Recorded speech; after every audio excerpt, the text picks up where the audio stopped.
नमस्कार दोस्तों, मैं हरदेव कमल और आज फिर मेरे साथ हैं स्टूडियो में motivational speaker Shri Sanjeev Bhardwaj ji. Sanjeev ji, welcome आपका program. Thank you very much ji. तो संजीव जी, आज हम बात करेंगे कि हर बंदा अपनी लाइफ में बिजी है, व्यस्त है, किसी के पास किसी के लिए कोई टाइम नहीं है, इवन अपने खुद के लिए टाइम नहीं है इंसान के पास। बिल्कुल। तो जब किसी इंसान से बात की जाती है किसी ऐसे अध्यात्म के टॉपिक पर, तो वो कहता है कि भाई हमको भगवान की क्या ज़रूरत है, हमारे पास सब कुछ तो है। हाँ तो क्या कहना चाहोगे? हाँ, देखिए बड़ा अच्छा सवाल है ये तो कि भगवान की क्या ज़रूरत है, मेरे जी। पास सब कुछ तो है। क्योंकि हम लोगों भगवान को ना एक सर्विस प्रोवाइडर मान के बैठ गए हैं हम्म। कि भगवान है तो मेरी ज़रूरतें पूरी हो जाएंगी, भगवान है तो मेरा बंगला बन जाएगा, मेरे को जी। जॉब अच्छी मिल जाएगी, मेरे बच्चों की शादी हो जाएगी, भगवान है तो मेरी डिज़ायरेबल कार मिल जाएगी मेरे को, या मेरे को प्रमोशन मिल जाएगा। मतलब क्या है कि मैं थोड़ी सी ज़्यादा चक्कर लगा लूँगा अगर मंदिर मस्जिद गुरुद्वारों के, तो मेरे को सांसारिक उपलब्धियाँ ज़्यादा मिल या थोड़ी जाएंगी। सी और भेंट चढ़ा दूंगा, हाँ, थोड़ी भेंट चढ़ा है ना, दूंगा। तो भगवान को रिश्वत दे दूंगा थोड़ी सी, तो मेरा काम कर देगा। एक मिसकंसेप्शन है, भगवान वो नहीं है जिसको इस तरह से माना जा रहा है। जी। और अक्सर ऐसा होता है कि बंदा किसी मंशा को लेकर, किसी मकसद को लेकर, अपने जिसको भी भगवान मानता है, वो जिसको भी वो खुदा मानता है, किसी जो भी मानता है उसका जो जो इसकी श्रद्धा है, जी जी। तो वहाँ पे जाता है, कुछ ऐसा माथा टेकता है, कुछ दुआ करता है, तो उसकी मंशा देखा जाता है कि पूरी भी हो जाती है। तो इसी के चक्कर में वो बंदा सोचता है कि भाई बस इतने में हमारा काम हो रहा है, तो बस ठीक है, यही भक्ति है। अगर संसार की उपलब्धियां इस तरह पूरी होने लगें तो हर कोई प्रधानमंत्री बनने के लिए व्रत रखेगा, या हर कोई बंदा पूरी दुनिया को जीतने के लिए भी इन चीज़ों हालांकि रख रहे हैं, हाँ रख रहे हैं, लेकिन वो पूरे वो नहीं लिखा हो है रहे। बहुत। देखिए क्या है कि भगवान को बड़ा अजीब जगह बिठा दिया गया है जी। और ये बिजनेस शुरू हो गया। मैं कुछ कहना चाहूँगा, मेरे को कुछ लाइनें बड़ी जी। अच्छी याद आ गई। किसी ने कहा है कि रूह तक रास्ता बनाया जा रहा है, जी। जिस्म को जरिया बनाया जा रहा है। वाह। रूह तक रास्ता बनाया जा रहा है, जिस्म को जरिया बनाया जा रहा है। चोट नहीं आँख पर बांधी है पट्टी, चोट नहीं आँख पर बांधी है पट्टी, जख्म को अंधा बनाया जा रहा है। और नस्ल को एक भीड़ का हिस्सा बनाकर, नस्ल को एक भीड़ का हिस्सा बनाकर असल में तन्हा बनाया जा रहा है। क्या बात।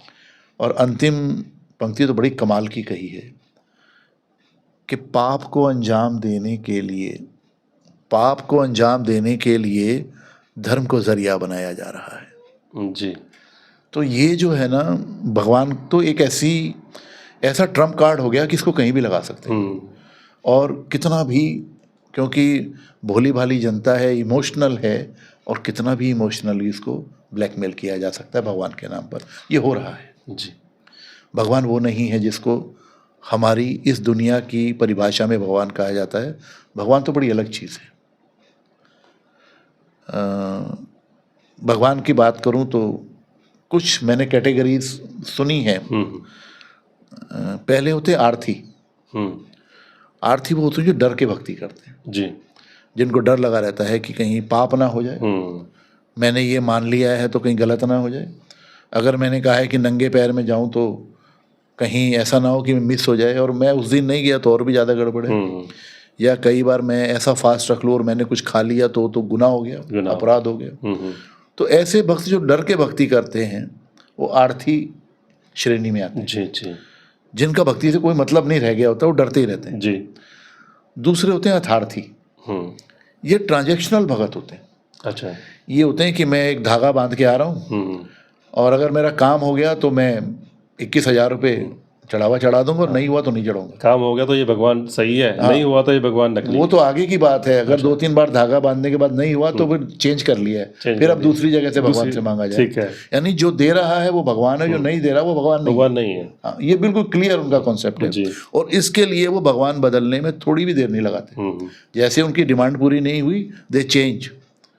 अब मैं मंदिर में चला गया, अब मैं मस्जिद में चला गया, मैं दरगाह पे चला गया हूँ, अब मैं पेड़ के नीचे आ गया हूँ, अब मैं पहाड़ों पर चढ़ गया हूँ, लेकिन मेरी बात पूरी होनी चाहिए। तो वो मंदिर पहुंचा हुआ मंदिर है जहाँ बात पूरी हो रही है, और वो दूसरा मंदिर कुछ भी नहीं है, वहाँ बात पूरी नहीं होती। जी। तो ये मैंने भगवान को भी कैटेगराइज कर दिया। जी। अब थर्ड स्टेज, अच्छा, इसमें इस स्टेज में मैं अगर लोटा गंगा जल का भर के या दूध का भर के नंगे पैर जा रहा हूँ और तिलक भी लगा के जा रहा हूँ, तो मैं दुनिया को भी शो कर रहा हूँ, मैं भक्ति कर रहा हूँ, लेकिन एक्चुअल वो भिखारी है, वो मांगने जा रहा है। बंदगी का मतलब मांगना नहीं है, बंदगी का मतलब समर्पण है कि I am nothing in front of you and you are all in all.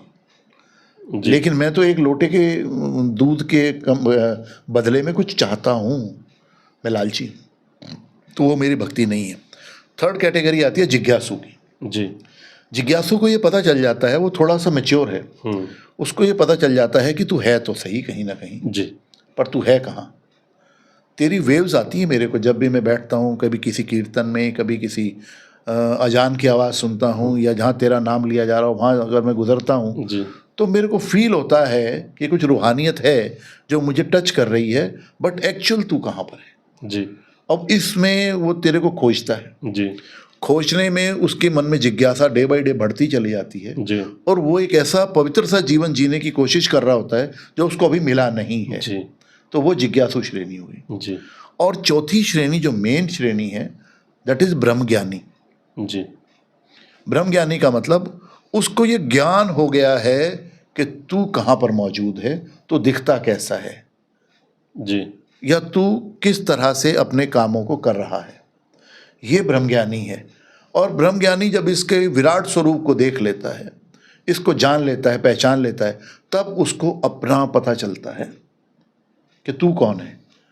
तो फिर वो अपने शरीर को भी नकार देता है कि मैं शरीर नहीं हूँ जी, क्योंकि ये भी बिना शरीर के सामने खड़ा है और मैं भी बिना शरीर के हूँ। तो ये शरीर क्या है? शरीर वो मीडिया है जो तुझे बंदगी करने के लिए प्रोवाइड करा जा रहा है। क्योंकि शरीर है तो सुनाई दे रहा है, शरीर है तो बोल भी पा रहा है, शरीर है तो कर भी पा रहा है, शरीर होता है आ भी जा भी पा रहा है। तो शरीर एक माध्यम है, तो शरीर नहीं है। जी। और मैं कौन हूँ?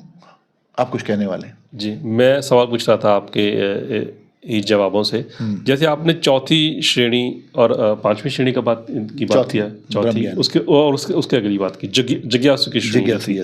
तो जिज्ञासु की अगली श्रेणी आपने बताई ब्रह्मज्ञानी की। तो जिज्ञासु की श्रेणी वाले ही ब्रह्मज्ञानी श्रेणी में जाते हैं। करेक्ट, ठीक है।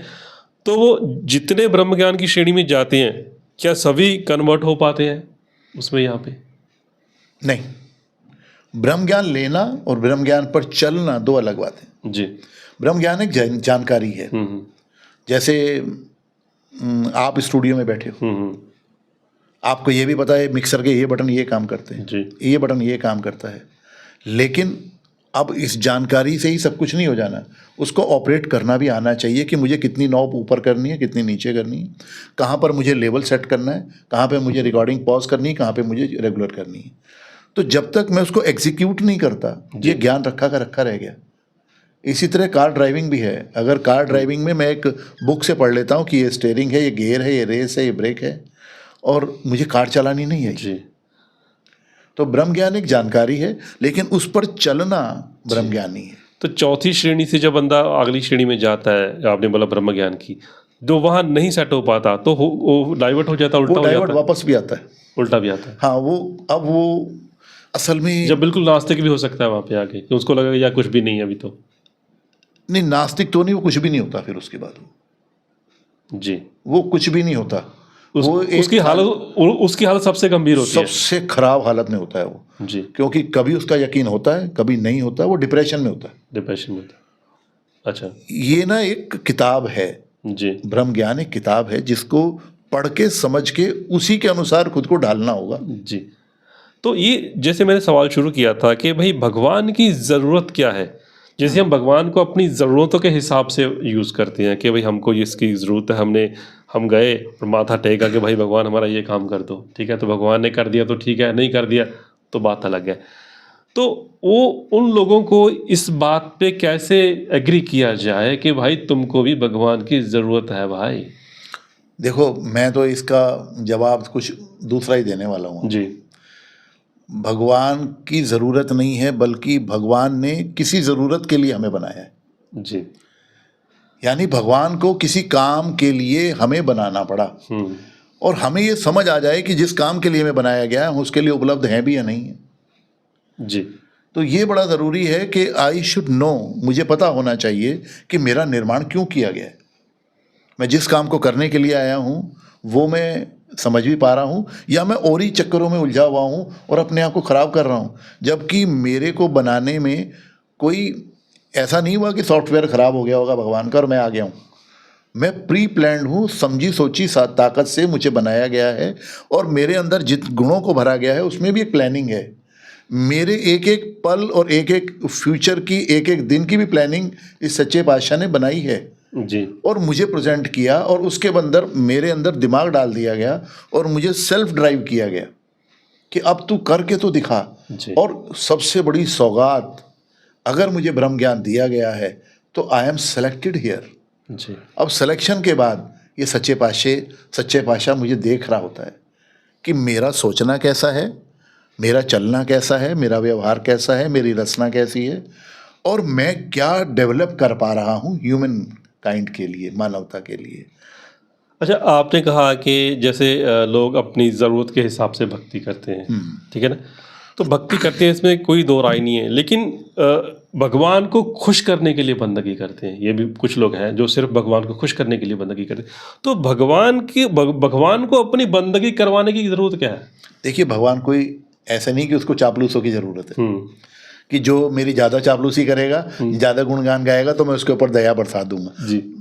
इसको फ़र्क नहीं पड़ता जी। आप गुणगान करो या ना करो, इसको कोई फर्क नहीं पड़ेगा। आप हो कैसे, इसका बड़ा बड़ा फर्क पड़ेगा। ब्रह्म ज्ञान लेने के बाद मेरा रिएक्शन क्या है, मेरा व्यवहार क्या है, उसका फर्क इसको बहुत पड़ता है। परमात्मा को कोई फर्क नहीं पड़ने वाला, उसकी बंदगी करो ना करो, उसको याद करो ना करो। मेरा व्यवहार मेरी बंदगी है जी। जो मेरे करने से नहीं, मेरे व्यवहार से खुद ब खुद हो जाएगी बंदगी। जी। जी। तो यही मैं कहना चाह रहा था। कुछ मुझे याद आया था, कुछ स्लिप कर गया, खैर अलग बात है वो। रूहानियत तोहफा खुदा का याद आ गया। रूहानियत तोहफा खुदा का रूह में समाया है। जी। देखिए, हर एक को ये रूहानियत का तोहफा मिला हुआ है कि उसके अंदर पाकीज़गी है, उसके अंदर परमात्मा की एक महसूसियत है। रूहानियत तोहफा खुदा का रूह में समाया है, और इंसानियत से जाहिर है कि कितना समझ आया है। वाह। अच्छा, कुछ लोग ये बोलते हैं कि जो सबसे बड़ा धर्म ही इंसानियत है। इंसानियत से बड़ा धर्म कोई नहीं है। हालांकि धर्मों की लड़ाई बहुत है इस दुनिया में, लेकिन कुछ लोग हैं जो ऐसा बोलते हैं। तो उन लोगों की क्या मनोदशा होती है, वो क्यों ऐसा बोलते हैं? आखिर इंसानियत ही बड़ा धर्म कैसे हो सकता है, जबकि हर बंदा अपने ही धर्म को ज़्यादा बड़ा बोल रहा है? देखिए, धर्म की जो लिटरल परिभाषा है ना, वो ये है कि जिस व्यक्ति के अंदर किसी को देखकर प्यार उमड़ा, किसी को देखकर करुणा और दया आई, किसी को देखकर उसको परमात्मा जैसी फीलिंग आई कि मेरे सामने खुदा खड़ा है, परमात्मा खड़ा है, वो व्यक्ति धार्मिक है। अदरवाइज इससे उलट कुछ धार्मिकता नहीं है। फिर ये धर्मों के नाम पे इतनी ज़्यादा लड़ाई झगड़े मारपीट हो रही है। वो संप्रदाय हैं, वो ये चाहते हैं कि हमारे लोग ज़्यादा हो जाएं तो हम प्रभावशाली हो जाएंगे, या वो ज़्यादा हो जाएं तो वो प्रभावशाली हो जाएंगे। वो ज़्यादा प्रभावशाली नहीं होने चाहिए, उनके व्यक्ति काट के अपने वाले में लगा दो। यानी कि जो इंसान अपने आप को धर्मी बोल रहे हैं, अपने आप को धर्मी होने का दावा कर रहे हैं कि हम फलां धर्म के हैं, और वो अगर लड़ाई झगड़े में पड़े हैं तो उन्होंने अपने ही धर्म को खुद सही से नहीं पहचाना। जो लड़ रहा है उसको धर्म समझ ही नहीं आया है, क्योंकि कोई भी धर्म है, हिंदू, मुस्लिम, सिख, ईसाई, लड़ना तो सिखाते ही नहीं जी। और जो धर्म के लिए लड़ रहा है, लड़ाइयाँ कर रहा है, नरसंहार कर रहा है, किसी को हर्ट कर रहा है, उसको अपना खुद का धर्म समझ नहीं आया। वो अपने ही धर्म पर कलंक है और वो अपने ही धर्म को नीचे कर रहा है। क्योंकि महानता किस बात की है कि अगर आपको अपना धर्म समझ आ गया है, तब तो आप शुक्राना निकलेगा कि सच्चे पातशाह सब खुश रहें, सर्वदा भला हो, हर कोई बंदा आनंद में रहे। ये आपके मुख से निकलना है। लेकिन अगर कुछ और निकल रहा है, इसका मतलब आप खुद के धर्म को समझ नहीं पाए हो। वो धर्म नहीं है, फिर वो एक इकट्ठ है, मतलब समूह है, संप्रदाय है, धर्म नहीं। हाँ, वो नहीं जी। तो भगवान की ज़रूरत इंसान को है, इंसान को भगवान की ज़रूरत नहीं है। तो बड़ा खोल करके संजीव भारद्वाज जी आपने बताया। जी। आप हमारे स्टूडियो में आए और अध्यात्म की बातें की, बहुत अच्छी बातें की। दोस्तों आपका भी कोई अगर सवाल हो कमेंट कर सकते हैं। अगर जिस धर्म की या जिस अध्यात्म की बात ये कर रहे हैं, अगर आपने इन तक भी पहुंच करनी हो तो आप हमें मैसेज कीजिए, तो आप तक पहुंच करेंगे जी। Thank you so much.